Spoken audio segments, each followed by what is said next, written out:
Sa venue pa lang, napakainit na ang pagtanggap kay Dina Wong kahit hindi ito maglalaro sa kanilang first game versus NX-LED.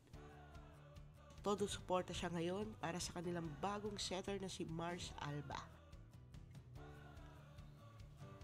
At sa interview nga ni Coach Dante, nabanggit nga niya dito na si Mars Alba muna daw ang kanyang first na kailangan mailagay sa system ng laro ng Choco Mucho. Habang nagre-recover muna si Dina sa kanyang injury.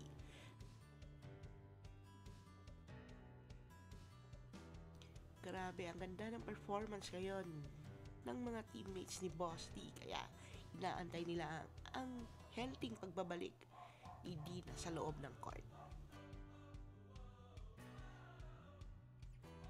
Thank you for watching. Don't forget to like, subscribe, comment, and share to my YouTube channel.